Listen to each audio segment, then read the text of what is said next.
Cool. He's 18 years old, and his parents Albert and Kendra, and he has a pretty amazing story. We've been sitting here chatting just a little bit. This all started your senior year of high school. You went for a physical so you could play football, right? What happened?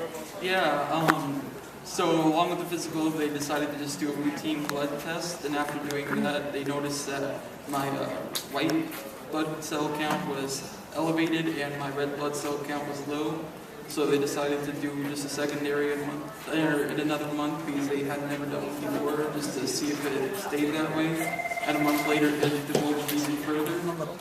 So then they just sent me out from just a general doctor to a hematologist who did more blood tests and found that it continued in that pattern. And then they sent me here. I arrived here on a Thursday morning. On Friday morning, they did a bone marrow draw.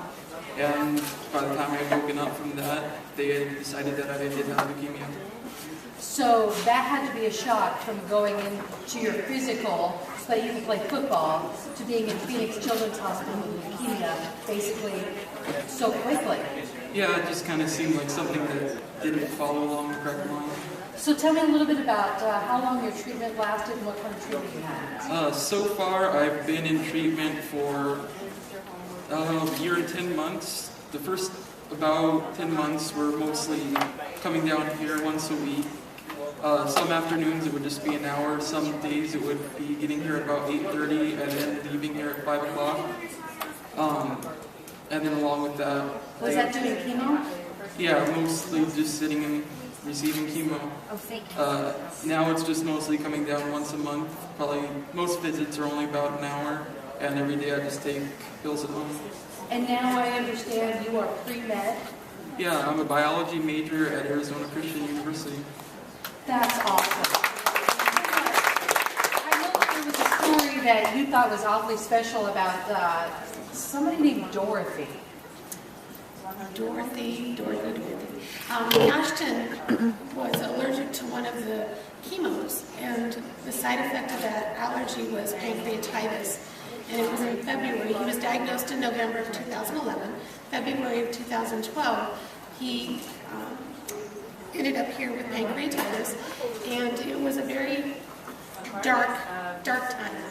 And there was a point in that visit and stay that Ashton asked to be unplugged and to go home and to die because he felt like it was just too painful.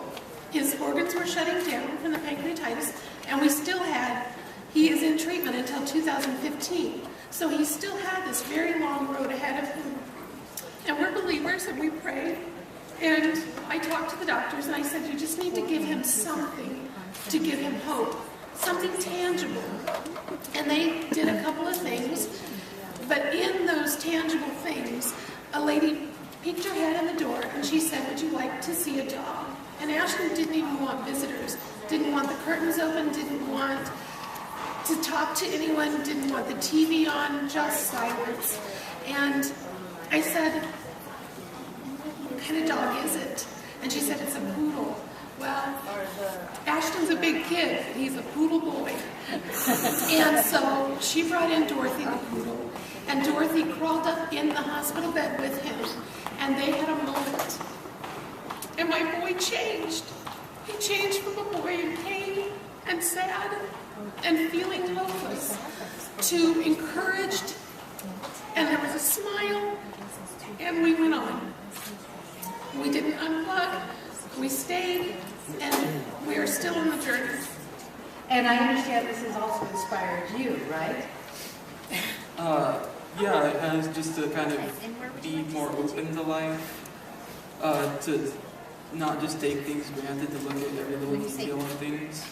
Did you get a poodle? Yeah, and that also did encourage my parents in allowing me to get a standard poodle. And in February I did. I've had her now for 7 months. Her name's Shelby. Are you going to make her a pet therapy dog? Yeah, I would like to go through all the training and just her requirements for that. All right, that's cool. And you know, also Ashton is an accomplished pianist, and he's going to be playing at the hospital's Ignite Hope event in December.